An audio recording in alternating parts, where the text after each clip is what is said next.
UCC को लेकर के हो रहे विरोध पे मदरसा बोर्ड के चेयरमैन ने जमकर हमला बोला है।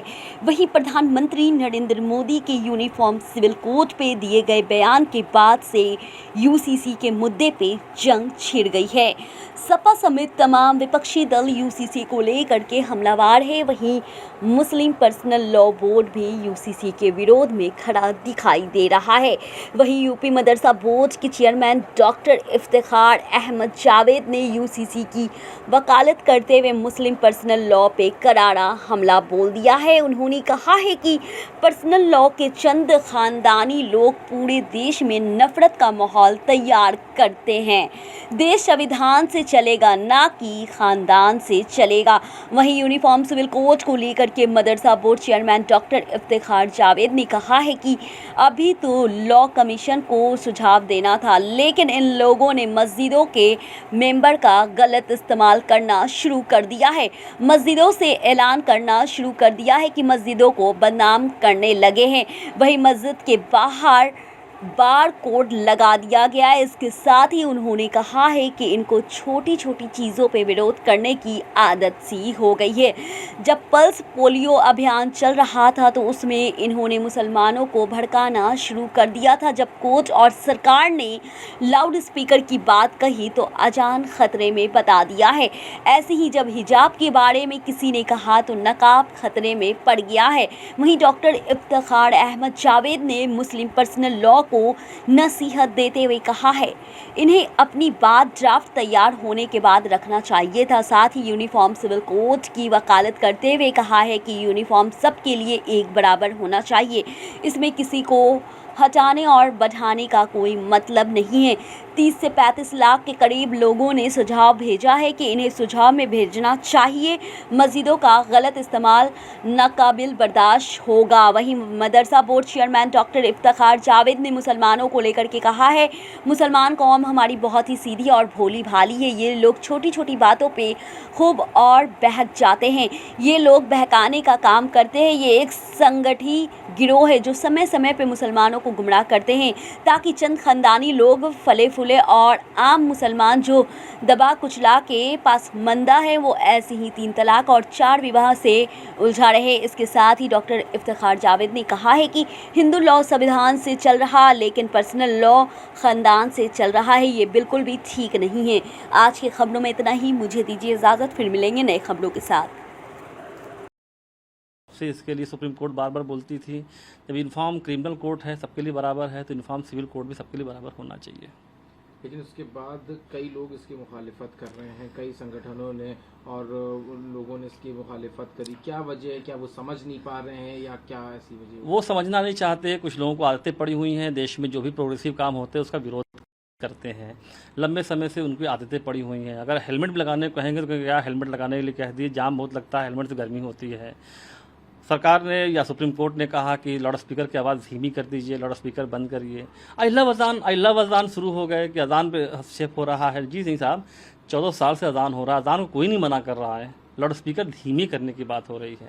किसी कॉलेज के ना बच्चियों को हिजाब लगा के मत भेजिए। आई लव नकाब, इस्लाम खतरे में, शरीयत खतरे में। इतना तेज़ खतरा पैदा करते हैं कि आम मुसलमान जो इनको अपना रहनुमा मानता है वो कंफ्यूज कर जाता है, वो दिग्भ्रमित हो जाता है कि हमें क्या करना चाहिए क्या नहीं करना चाहिए। ये मुसलमान हमारी कौम बड़ी सीधी है, बड़ी भोली भाली है। छोटी छोटी बातों पे खुश हो जाती है, छोटी छोटी बातों पर बहक भी जाती है। ये बहकाने का काम करते हैं केवल। ये एक गिरोह है, एक संगठित गिरोह है जो कि समय समय पर मुसलमानों को गुमराह करता है ताकि ये चंद खानदानी लोग फले फूलें और आम मुसलमान जो पिछड़ा, दबा कुचला, वंचित, शोषित, पसमानदा है वो पहले की तरह इसी तरह जो है 3 तलाक 4 ब्याह में उलझा रहे। कौन से गिरोह की बात कर रहे हैं? आपने ये कहा क्या? एक दरअसल हुआ क्या, देश में आज़ादी के बाद से पंडित जवाहरलाल नेहरू प्रधानमंत्री बने और वो दूरदर्शी थे, लेकिन उन्होंने एक धर्म विशेष की चिंता की। सांप्रदायिक कौन है ये यहीं से क्लियर हो जाएगा। उन्होंने हिंदू कोड बिल बनाया, हिंदू लॉ बनाया, हिंदू मैरिज एक्ट बनाया, उसमें सिख को शामिल किया और जैन और बौद्ध को शामिल किया। बाकी क्यों छोड़ दिया? मुसलमानों क्यों छोड़ा? ईसाइयों को क्यों छोड़ा? पारसियों क्यों छोड़ा? ये सवाल उसी में होना चाहिए था। आज़ादी के बाद जब देश प्रोग्रेसिव दौर से गुजर रहा था तो common civil code, uniform civil code वही लाना था। इन्होंने नहीं लाया। इन्होंने एक धर्म के लोगों की चिंता की। क्या वहाँ बहुविवाह नहीं है?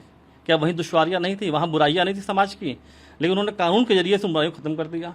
उसके 15 साल के बाद उनकी बेटी प्रधानमंत्री के रूप में जब काम कर रही थी तो उन्होंने हिंदू कोड के जवाब मुस्लिम लॉ बना दिया। हिंदू मैरिज एक्ट है तो मुस्लिम लॉ बना दिया, उसको पर्सनल लॉ नाम दे दिया। हिंदू लॉ संविधान से चल रहा है और आज भी चल रहा है, पर्सनल लॉ खानदान से चल रहा है। ये ठीक नहीं है। देश संविधान से चलेगा, देश खानदान से नहीं चलेगा। ये पर्सनल लॉ के लोग, चंद खानदानी लोग पूरे देश में नफरत का माहौल पैदा करते हैं समय समय पे। शाहबानो किसको याद नहीं होगा? या पढ़िए, 62 साल की महिला, 5 बच्चों की माँ, 7 साल तक मुकदमा लड़ने के बाद मात्र 400 रुपये के लिए उसको गुजारा भत्ता मिले। ये पर्सनल लॉ ने उस समय भी देश में ऐसा माहौल ख़राब किया कि उस समय की सरकार ने पार्लियामेंट के अंदर बिल ला करके शाहबानों को सड़क पर छोड़ने का काम किया। आज माननीय प्रधानमंत्री जी के रूप में एक ऐसा लीडर मिला है जो सबका साथ सबका विकास की भावना से काम कर रहा है।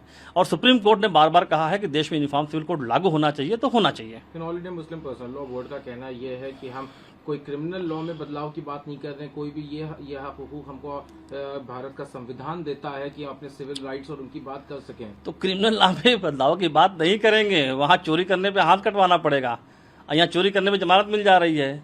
छेड़खानी करने में कोड़ा बरसवाना पड़ेगा सरेआम, और वहाँ जो जमानत मिल जा रही है। मर्डर करने पर सरेआम फांसी पे चढ़ना पड़ेगा, वहाँ जमानत करा के घूम रहे हैं, माफिया बने हुए हैं। तो जहाँ मज़ा लेना है वहाँ हम कानून को मान रहे हैं, फिर शरीयत चली गई पीछे। और जहाँ आनंद उठाना है, जहाँ औरतों का शोषण करना है, जहाँ महिलाओं को अलग थलग करना है, वहाँ जो शरिया ला लेके बैठ जाते हैं। ये समझ शोषण की बात कही, किस तरह का शोषण? भाई आज देश के अंदर 2 तरह के कानून क्यों चल रहे हैं? अगर हिंदू कोई है, दूसरी बीवी लाता है, शादी करता है, तो मुसलमान हो सकता है कि जो गिरफ्तार करने जाए उसको, तुमने क्यों शादी कर ली, 7 साल की सज़ा होगी तुमको, क्यों ऐसा किया? हो सकता है सिपाही मुसलमान हो और उसकी 2 बीवियाँ हों। तो इस देश में इस तरह का माहौल चलेगा। लेकिन अपने लॉज की एडवोकेसी करते हुए उनका कहना यह है कि और भी देश के मजहब हैं, अल्पसंख्यक समाज के, और भी चाहे वो सिख धर्म हो, उन सब में भी लोग इसके खिलाफ बोल रहे हैं। तो ये सबके साथ कौन खिलाफ बोल रहा है? वो अपनी बातें कह रहे हैं, उनकी बातें ठीक है, कहें, अपनी बातें कहें, लेकिन दूसरे की बातों को क्यों, वो क्या कर रहे हैं क्या नहीं कर रहे हैं, आप क्यों परेशान हैं? वो तो विरोध नहीं कर रहे ना, आप क्यों कूद रहे हैं? फिर आम मुसलमानों से क्या मतलब है? कौन दुनिया का बाप होगा जो अपनी बेटी को पाल पोस करके बड़ा करेगा, खर्चे उठाएगा, इसको स्कूल भेजेगा, तमाम तरह की ज़रूरतें पूरी करेगा, और शादी करने के बाद वो टेंशन में जिए कि कहीं हमारा दामाद दूसरी बीवी न ला दे, कहीं तलाक न दे दे? कौन बाप दुनिया का चाहेगा? आम मुसलमान थोड़े चाहता है इन चीज़ों को। ये ठेकेदार लोग हैं, ख़ानदानी लोग हैं, ये समाज को उलझाए हुए हैं कि तुम इसी सब में उलझे रहो। 75 साल बीत गए, आज हालत कहाँ से कहाँ पहुँच गई है। मुसलमानों की स्थिति कितनी बदतर होती चली जा रही है। आप वही 3 तलाक 4 शादी मुलझाए हुए हैं। मौलाना जैसे लोग जो कि समाज में मैसेज देना चाहिए, उनके मुंह से आवाज़ निकल रही है कि 80 साल तक आदमी जवान रहता है, मर्द जवान रहता है, 45 में औरतें बूढ़ी हो जाती हैं। ये लोग समाज की रहनुमाई कर रहे हैं। ये खुल्लम खुल्ला न्योता दे रहे हैं कि 45 के बाद जब औरत 45 साल की हो जाए तो आप सेकंड मैरिज करिए, थर्ड मैरिज करिए, ज़रूरतें पूरी करिए। यही देश है, यही वक्त है। ऐसे चलेगा? तमाशा बना दिया है समाज का आपने। समय समय पे विरोध करना, समय समय पर हर चीज़ों का वो करना।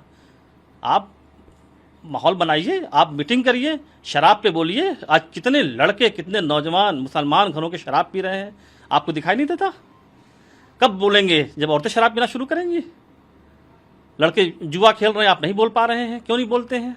जब औरतें पिएंगी, जुआ खेलेंगी, तब बोलेंगे आप। अरे भाई, औरतों को आप केवल बीवी की निगाह से मत देखिए, उसको बहन और बेटी की निगाह से देखिए, आपके दिल में जगह बनेगी।